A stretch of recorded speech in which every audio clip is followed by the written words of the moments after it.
आप सभी लोगों का स्वागत है। इस चैनल का उद्देश्य सच्चाई को बताना है और वो सच्चाई आप लोगों के सामने प्रस्तुत करना है। आज हम इस वीडियो में कुछ महत्वपूर्ण तत्व मिले हैं जो कृष्ण वासुदेव से संबंधित हैं। तो वीडियो को पूरा देखेंगे तभी समझ पाएंगे और प्रमाणों के साथ मैं आपको इस वीडियो में दिखाएंगे।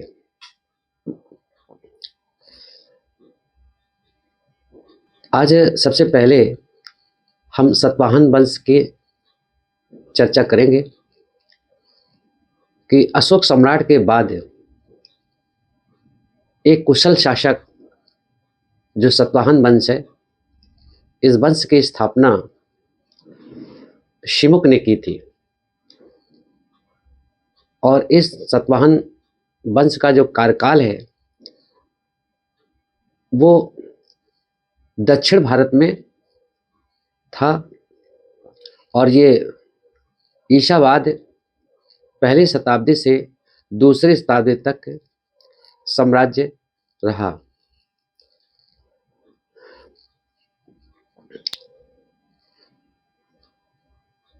इस शासक ने कुछ सिक्के चलाए थे, कुछ मुद्रा चलाई थी और वो मुद्रा के जो प्रमाण मिले हैं वो प्रमाण भी आपको दिखाने का प्रयास करेंगे।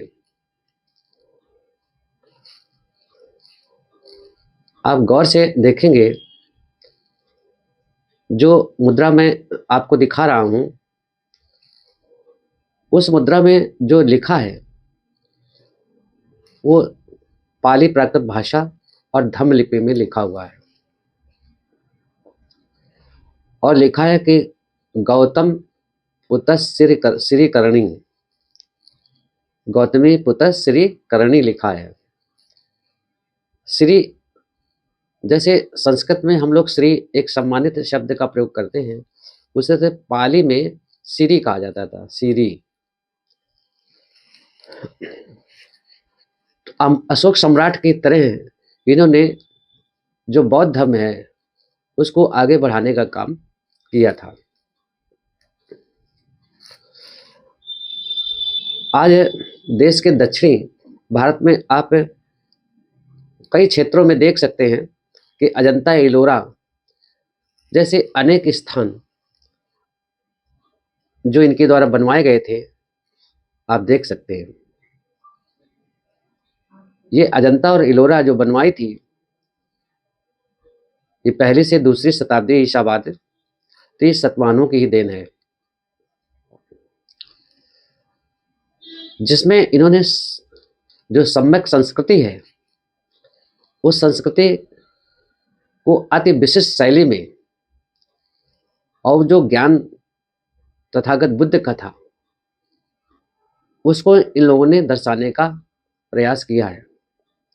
जिस तरह से पाली प्राकृत में सम्राट अशोक ने अपना नाम लिखवाया था उसी तरह से इन लोगों ने भी अपना नाम पाली प्राकृत में लिखवाया था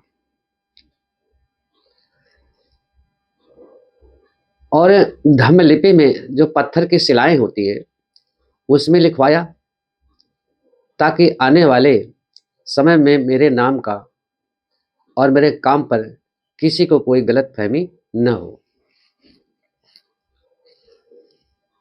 उसका जो प्रमाण है वो हम आपको इस वीडियो के माध्यम से आपको दिखा रहे हैं। ये अजंता की गुफा जिसमें विशाल चैत्य बना हुआ है, आप गौर से इसे देखिए। और धम्म लिपि में इन्होंने लिखाया है कि राया सिमुक सतवाहनो श्रीमतो। सतवाहन साम्राज्य बौद्ध सभ्यता संस्कृति का बहुत बड़ा पोषक था। इसी कारण बहुत से जो अभिलेख लिखवाए और बहुत सारे चैत्य मठ और बुद्ध विहार बनवाए। नाणेघाट महाराष्ट्र में एक अभिलेख मिला है। इस इंस्क्रिप्शन में धम्म लिपि में ये लिखा हुआ है और लिखा है कशन वासुदेवा। आगे चल करके कशन वासुदेवा जो है, जिसका जब संस्कृताइज करके नाम लिखा गया तो कृष्ण और वासुदेव को अलग कर दिया गया है, जबकि कृष्ण और वासुदेव एक ही शब्द है, लेकिन इसको अलग अलग दर्शाया गया है, जिसमें कृष्ण और वासुदेव अलग हो गए हैं।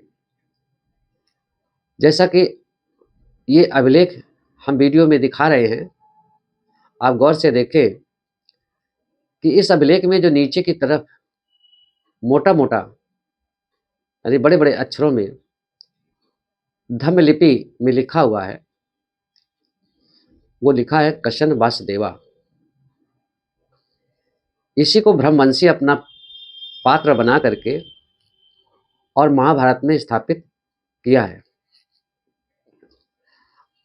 अब अगर ये किशन आप लोगों द्वारा प्रचारित महाभारत की कथा वाला पात्र किशन अगर है, तो उसने अपनी गीता का ज्ञान जो धरोहर है उसको अपने द्वारा लिखित अभिलेख की लिपि धम्म लिपि है, तो उसे गीता को भी धम्म लिपि में लिखवाना चाहिए था। आखिर ऐसा उसने धम्म लिपि में क्यों नहीं लिखवाया?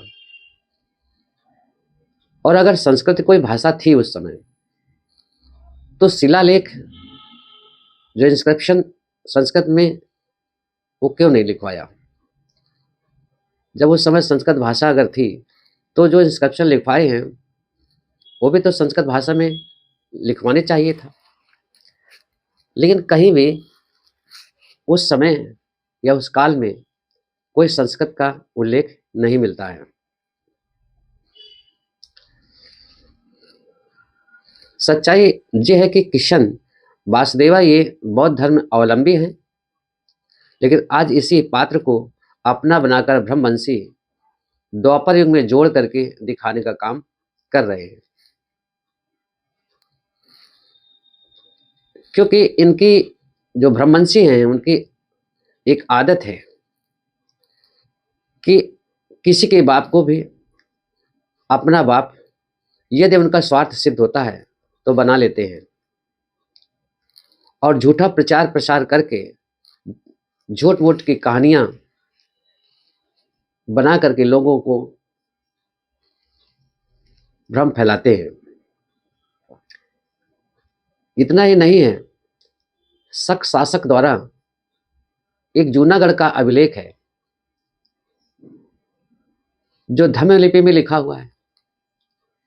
ये जूनागढ़ जो गुजरात में है, तो ये यहाँ भी एक इंस्क्रिप्शन उसने सतवाहनों ने लिखवाया था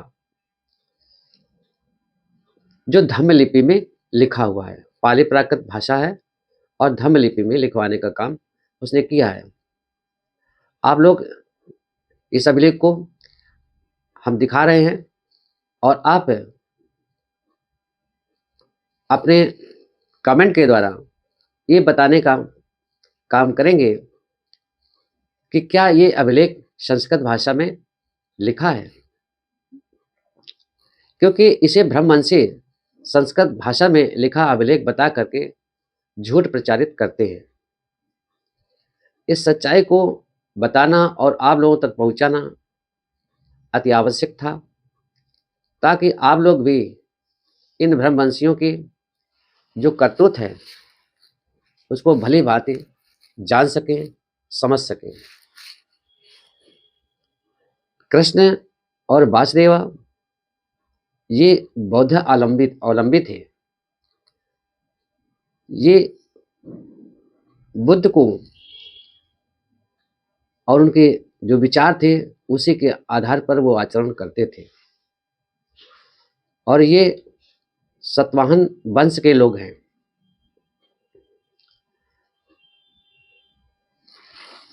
तो दोस्तों, आज का वीडियो यहीं समाप्त करते हैं।